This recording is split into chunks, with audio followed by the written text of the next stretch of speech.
Chennai express 2013 में बनी एक भारतीय हिंदी भाषा की कॉमेडी थ्रिलर फिल्म है जिसका निर्देशन रोहित शेट्टी ने किया है और इसका निर्माण यूटीवी मोशन पिक्चर्स और रेड चिलीज एंटरटेनमेंट ने किया है। इसमें दीपिका पादुकोण, शाहरुख खान और निकितिन धीर तथा सत्यराज सहायक भूमिका में हैं। फिल्म राहुल मिठाईवाला नामक एक व्यवसायी के इर्द गिर्द घूमती है जो गलती से इसी नाम की ट्रेन में चढ़ जाता है और एक प्रभावशाली अपराधी की बेटी के साथ मुंबई से रामेश्वर की यात्रा करता है। नमस्ते, कैसे हैं आप लोग? आशा करता हूँ ठीक ठाक होंगे। आपका स्वागत है मेरे यूट्यूब चैनल मुराद डायरी पर। आज की इस वीडियो में एक कॉमेडी थ्रिलर फिल्म को रिव्यू करने वाले हैं। अगर वीडियो अच्छा लगे तो वीडियो को लाइक करें, चैनल को सब्सक्राइब करें और बेल आइकन दबाना ना भूलें ताकि अगले वीडियो का अपडेट आप तक पहुंचता रहे। खान और शेट्टी के बीच पहला नियोजित सहयोग अंगूर 1982 का रीमेक था चेन्नई एक्सप्रेस की पटकथा, जिसे शुरू में खान के लिए एक बैकअप प्रोजेक्ट के रूप में लिखा गया था।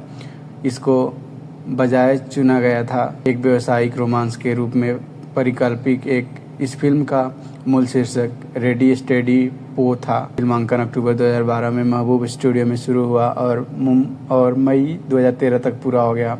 फिल्म का एक बड़ा हिस्सा ऊटी में फिल्माया गया था, जिसके लिए वाई और रामोजी फिल्म सिटी में भी सेट बनाए गए थे।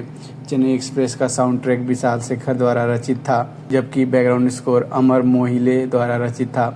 यूटीवी मोशन पिक्चर्स निर्माता और वितरक के रूप में शामिल हुआ, जो स्वदेश 2004 के बाद खान के साथ उनकी पहली सक्रिय परियोजना थी। चेन्नई एक्सप्रेस अंतर्राष्ट्रीय बाजारों में 8 अगस्त 2013 को और उसके एक दिन बाद भारत में रिलीज हुई। फिल्म को समीक्षकों से मिलीजुली प्रतिक्रिया मिली और इसने भारत और विदेशों में कई बॉक्स ऑफिस रिकॉर्ड तोड़ दिए और घरेलू स्तर पर सबसे तेज भारतीय रु $1 बिलियन $17.07 मिलियन की कमाई करने वाली फिल्म बन गई। यह फिल्म थ्री इडियट्स 2009 को पीछे छोड़ते हुए उस समय दुनिया भर में सबसे ज़्यादा कमाई करने वाली हिंदी फिल्म बन गई। यह फिल्म 2013 में दूसरी सबसे ज़्यादा कमाई करने वाली भारतीय फिल्म बन गई। चेन्नई एक्सप्रेस 2013 में रिलीज होने से लेकर 2024 तक एक दशक से भी ज़्यादा समय तक शीर्ष 50 सबसे ज़्यादा कमाई करने वाली भारतीय फिल्मों में बनी रही। दुनिया भर में भारतीय रु 395.92 से लेकर 424.54 करोड़ की कमाई के साथ रोमांस, कॉमेडी और एक्शन के इन मिश्रण ने दुनिया भर में दर्शकों को प्रभावित किया है और भारतीय सिनेमा की सबसे पसंदीदा और व्यावसायिक रूप से सफल फिल्मों में से एक के रूप में अपनी जगह पक्की की है। 59वें फिल्म फेयर पुरस्कारों में चेन्नई एक्सप्रेस को 7 नामांकन प्राप्त हुए, जिनमें सर्वश्रेष्ठ फिल्म, सर्वश्रेष्ठ निर्देशन शेट्टी, सर्वश्रेष्ठ अभिनेता खान और सर्वश्रेष्ठ अभिनेत्री पादुकोण शामिल हैं। राहुल मिठाईवाला एक 40 वर्षीय अमीर कुंवारा अपने नाना नानी के साथ मुंबई में रहता है। राहुल के दादा वाई मिठाईवाला एक व्यवसायी और कन्फेक्शनरी की दुकानों की एक श्रृंखला के मालिक हैं। वाई के 100वें जन्मदिन के जश्न से पहले राहुल के दोस्त बीबी और बामन उसे गोवा में छुट्टियां बिताने के लिए निमंत्रण देते हैं, जिसे वह स्वीकार कर लेता है। इस बीच जश्न की पूरी संध्या पर वाई की मृत्यु हो जाती है जब वह टीवी पर एक क्रिकेट मैच में सचिन तेंदुलकर को अपने 99 रनआउट होते देखता है। वाई के अंतिम संस्कार के बाद राहुल की दादी नीतू राहुल को बताती है कि वाई चाहते थे कि उनकी अस्थियां 2 भागों में विभाजित की जाए। एक भाग गंगा में विसर्जित किया जाए और दूसरा रामेश्वर में। नीतू राहुल से अस्थियां रामेश्वरम ले जाने और उन्हें विसर्जन करने के लिए कहती है। राहुल, बॉबी और बमन अस्थियां को गोवा में विसर्जित करने की योजना बनाते हैं, लेकिन नीतू उन्हें विदा करना चाहती है, इसलिए राहुल को ट्रेन से यात्रा करने के लिए मजबूर होना पड़ता है। राहुल चेन्नई एक्सप्रेस का एक टिकट बुक करता है और रास्ते में कल्याण जंक्शन स्टेशन पर बॉबी और बामन से मिलता है कि योजना बनाता है। हालांकि राहुल उतरते समय अस्थियां लेना भूल जाता है और जब वह उन्हें लेने वापस आता है तो लगभग ट्रेन छूट जाती है। ट्रेन से उतरने की कोशिश करते समय राहुल एक युवती को दौड़कर चढ़ते हुए देखता है और उसे 4 आदमियों को चलती ट्रेन में चढ़ाने में मदद करता है, लेकिन उनके उतरने से पहले ही ट्रेन स्टेशन से निकल जाती है। राहुल उस महिला के साथ छेड़खानी करने की कोशिश करता है जो हिंदी फिल्मी गानों की पैरोडी गायक बातचीत शुरू करती है और बताती है कि 4 आदमी उसका अपहरण करने की कोशिश कर रहे हैं। राहुल उसे अपना फ़ोन देता है ताकि वह अपने दोस्तों से संपर्क कर सके, लेकिन उसके साथ मौजूद आदमी उसका फ़ोन छीन लेते हैं और उसे ट्रेन से नीचे फेंक देते हैं। राहुल नाराज़ हो जाता है, लेकिन कुछ नहीं कहता क्योंकि उन आदमियों के पास हथियार थे। राहुल यात्रा टिकट परीक्षक को उनके बारे में बताता है, लेकिन वे परीक्षक को एक पुल के नीचे नदी में धक्का दे देते हैं। घबराए हुए राहुल को पता चलता है कि 4 आदमी उसके चचेरे भाई हैं और उसका नाम मीनालोचनी मिन्नम अजहगसुंदरम है। मिनम्मम एक गैंगस्टर तंगावली से जबरन शादी से भाग रही है। मिनम्मा के पिता दुर्गेश अजहगसुंदरम तमिलनाडु में एक शक्तिशाली माफिया सरगना और जमींदार हैं। मिनम्मा राहुल को दुर्गेश के पास ले जाती है और उसे अपना प्रेमी बताती है। तंगबल्ली राहुल को द्वंद्व युद्ध के लिए चुनौती देती है, जिसे तमिल ने समझ पाने के कारण राहुल अनजाने में स्वीकार कर लेता है। द्वंद्व युद्ध वाली रात राहुल एक स्थानीय पुलिसकर्मी शमशेर की मदद से भाग निकलता है, लेकिन श्रीलंकाई तस्करों के साथ एक नाव पर पहुंच जाता है। पुलिस और तस्करों के बीच गोलीबारी होती है। पुलिस अधिकारी जांच करते हैं और राहुल को हिरासत में ले लेते हैं, लेकिन राहुल अपनी कहानी बताता है और वापस कोम्बन पहुंच जाता है। दुर्गेश के दरांतीधारी गुंडों से एक बार फिर से धीरे और भयभीत राहुल मन्निम्मा को बंधक बनाने का नाटक करता है और दुर्गेश की कार में उसके साथ साथ भाग जाता है। दुर्गेश के आदमियों से जूझता हुआ अब कार खराब हो जाती है तो राहुल और मिनम्मा झगड़ते हैं और अलग हो जाते हैं। राहुल यह ना समझ पाने पर कि उससे कहाँ जाना है, मिनम्मा के पास लौट आता है जो उसे बिधम्बा गांव ले जाती है। मिनम्मा गांव वालों से कहती है कि वह एक विवाहित जोड़ा है जिन्हें सुरक्षा और आराम की ज़रूरत है, जिस पर गांव वाले सहमत हो जाते हैं। मिनम्मा को एहसास होता है कि उसे राहुल से प्यार हो गया है। जब राहुल चुपके से भागने की योजना बनाता है तो मिनम्मा गांव वालों का अविश्वास अर्जित न करना चाहती, इसलिए वह उससे बहस करती है। तंगबल्ली राहुल को पकड़ लेता है जब वह भागने की कोशिश करता है, लेकिन गांव वाले उसे फिर से भागने में मदद करते हैं। मिनम्मा राहुल को वाई की अस्थियां विसर्जन करने के लिए मना लेती है और उसके साथ रामेश्वरम जाती है। वहां वे अनुष्ठान पूरा करते हैं। वापस आते समय राहुल को एहसास होता है कि उसे मिनम्मा से प्यार हो गया है और वह उसे यह नहीं बताता कि वो कहाँ जा रहा है। राहुल मिनम्मा को दुर्गेश के पास वापस ले जाता है और उसे मिनम्मा की इच्छा समझाने और उसका सामना करने की कोशिश करता है, जहां वह मिनम्मा को यह भी बताता है कि वह उसे से प्यार करती है। राहुल तंगबल्ली और उसके गुंडे से कहता है कि वह लड़ाई के लिए तैयार है। इसके बाद होने वाली लड़ाई में राहुल बुरी तरह पीटता है, लेकिन जीत जाता है। दुर्गेश और तंगबल्ली सुधर जाते हैं और मानते हैं कि राहुल जैसे आम आदमी का प्यार उनकी शारीरिक क्षमता और राजनीतिक प्रभाव से कहीं ज़्यादा बड़ा है। दुर्गेश राहुल को मीना से शादी करने की इजाज़त देता है। बाद में राहुल यह संदेश देता है कि प्यार किसी क्षेत्र या भाषा की सीमा नहीं जानता और मजबूत दिल के साथ आम आदमी क्या हासिल कर सकता है, इसकी कोई सीमा नहीं है। बात करें फिल्म की मुख्य कास्ट के बारे में तो दीपिका पादुकोण मीनालोचनी मीनम्मा के रूप में, शाहरुख खान राहुल मिठाईवाला के रूप में, नितिन धीर बल्ली के रूप में, पृथ्वीराज दुर्गेश्वरन दुर्गेश के रूप में, कामिनी कुवैसल नीतू मिठाईवाला के रूप में, लेक तंदोल वाई मिठाईवाला के रूप में, मुकेश तिवारी इंस्पेक्टर शमशेर सिंह के रूप में, पुष्पा मनोहरन राधिका राधा के रूप में, मान्नू मलिक बमन के रूप में, राकेश कुकरेती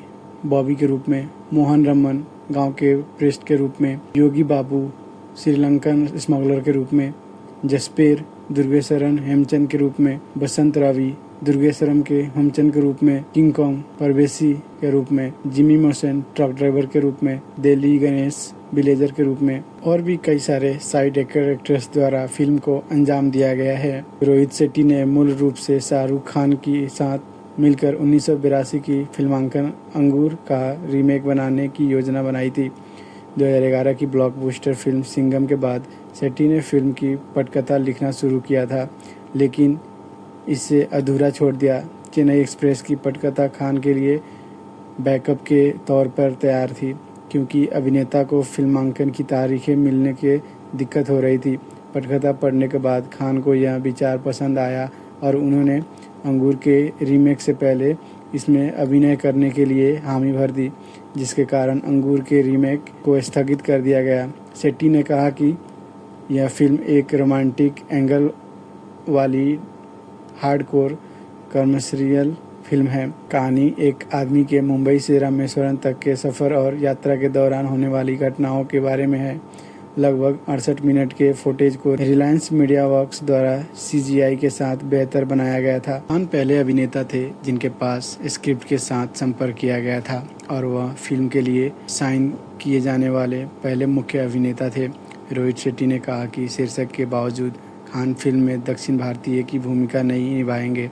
मुख्य नायिका की स्क्रिप्टिंग काफ़ी प्रेस कलों का विषय थी। करीना कपूर, असिन और दीपिका पादुकोण के शामिल होने की अफवाह थी। शेट्टी ने उन अफवाहों का खंडन किया जिसमें कहा गया कि कलाकारों को अप्रैल 2012 में अंतिम रूप दिया जाएगा और वह भूमिका में एक स्थापित अभिनेत्री को लेने जा रहे थे। अक्टूबर 2022 में यह पुष्टि की गई कि दीपिका पादुकोण को खान के साथ महिला प्रधान भूमिका निभाने के लिए साइन किया गया था और पादुकोण और खान की शूटिंग दिखाने वाली तस्वीरें जारी की गई। यह पादुकोण की खान के साथ दूसरी फिल्म थी। सत्यराज को पादुकोण के चरित्र के पिता की भूमिका निभाने के लिए चुना गया था, जो बॉलीवुड में उनकी पहली फिल्म थी।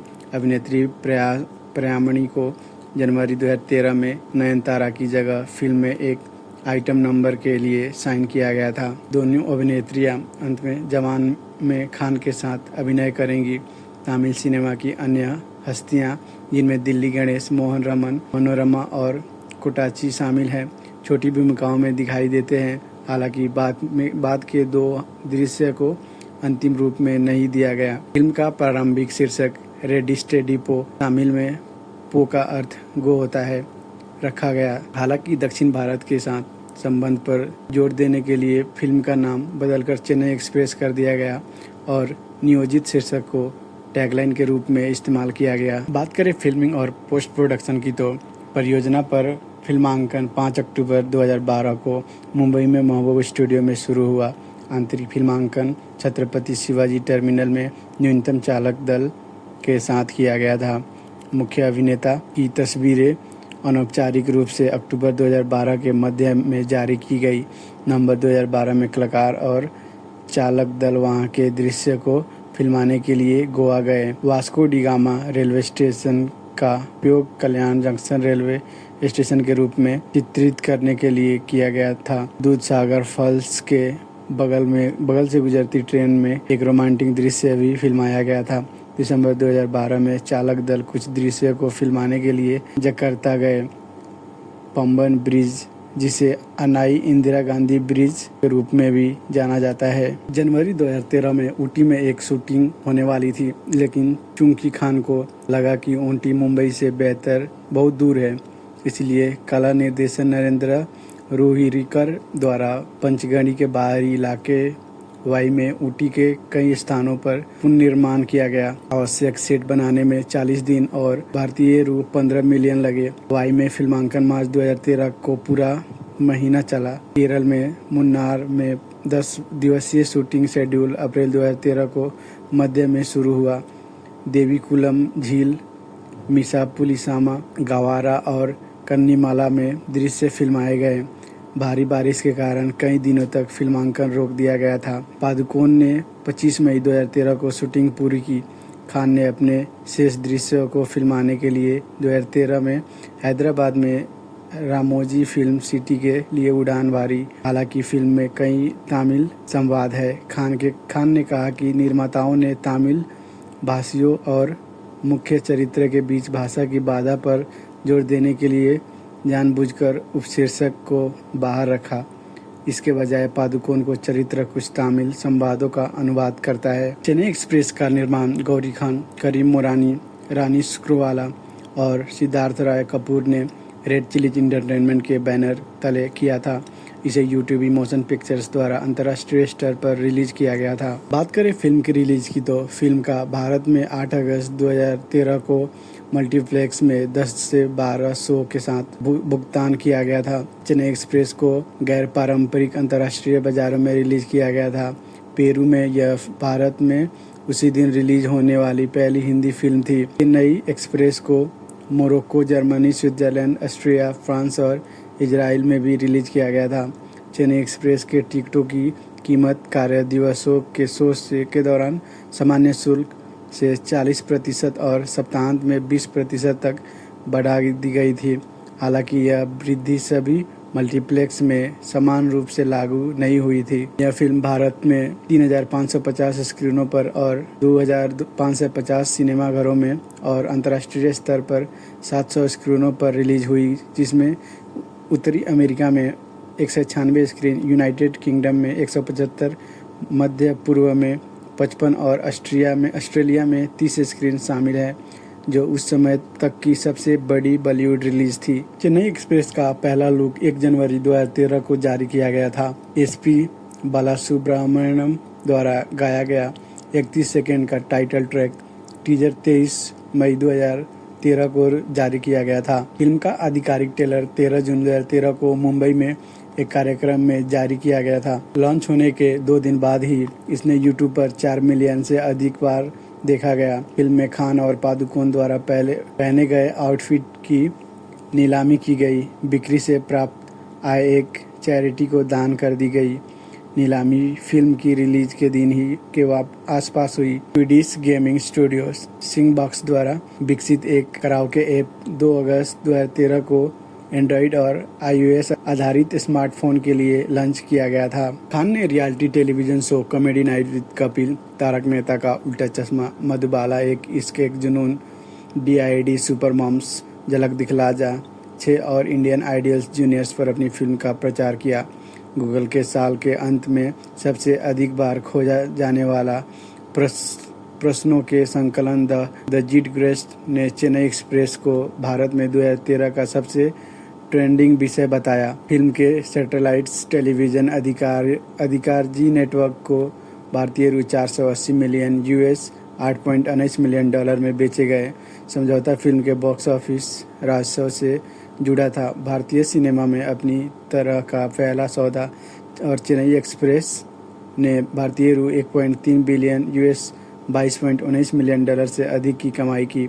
इस फिल्म का टेलीविज़न प्रीमियर 20 अक्टूबर 2013 को हुआ था और इसे रिकॉर्ड संख्या में दर्शकों ने देखा, जो सबसे ज़्यादा रेटिंग वाले एक्शन शो से लगभग 2 गुना था। इसने इसके प्रसारणकर्ता GTV को उस महीने सामान्य मनोरंजन चैनलों में शीर्ष स्थान पर पहुंचने में मदद की। बात करें फिल्म की ऑफिशियल रेटिंग की तो बॉलीवुड हंगामा के तरन आदर्श ने 5 में से 4 स्टार दिए और लिखा, कुल मिलाकर चेन्नई एक्सप्रेस में रोहित शेट्टी की ट्रेडमार्क छपा है।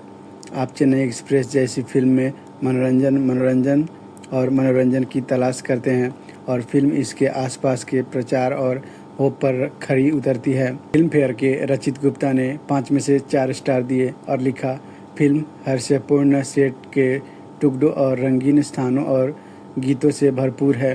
शेट्टी चेट्टीनाड शैली की मसाला फिल्म बनाते हैं और यह इस फिल्म का सही वर्णन है। यदि आप नाटकीय तत्व और कथा की बहुपक्षीय आलोचना में शामिल होने की योजना बनाते हैं तो यह फिल्म मज़ेदार हो सकती है। डीएनए की सरिता तंवर ने 5 में से 3.5 स्टार दिए और लिखा, यह सभी हिंदी फिल्म प्रेमियों के लिए एक उपहार है। इसमें वे सभी तत्व हैं जिनकी आप एक बड़ी व्यावसायिक मसाला फिल्म से उम्मीद करते हैं। स्टाइल कुल मिलाकर यह एक बबलगम ब्लॉकबस्टर है। टाइम्स ऑफ इंडिया की मीना अय्यर ने 5 में से 3.5 स्टार दिए और लिखा, चेन्नई एक्सप्रेस एक शानदार ढंग से बनाई गई फिल्म है। अपने बेंत के सिनेमा के लिए एक प्रस्तुति में गोलमाल श्रृंखला या बोल बच्चन पड़े। रोहित शेट्टी निर्देशन, जिन्होंने बॉलीवुड के 100 करोड़ क्लब में कमाई की है, अपनी ईद की पेशकश के लिए पैमाने को बढ़ाते हैं। डीएनटीवी के सौबेल चटर्जी ने 5 में से 3 स्टार दिए और लिखा, शाहरुख खान और दीपिका का पूरा जोश और मज़ेदार वन लाइनर्स का निरंतर प्रभाव शेट्टी के उद्देश्य को अच्छी तरह से पूरा करता है। चेन्नई एक्सप्रेस को एक फुल ऑन मसाला फिल्म में बदल देता है जो अपने इरादों के बारे में पूरी तरह से बेबाक है और यही इसकी यूएसपी अद्वितीय विक्रय बिंदु है। जी न्यूज़ ने 5 में से 3 स्टार दिए। इंडिया टुडे ने 5 में से 3 स्टार दिए और लिखा, सबसे पहले अच्छी खबर, चेन्नई एक्सप्रेस कुछ हिस्सों में एक सुखद और संपद करने योग्य फिल्म है।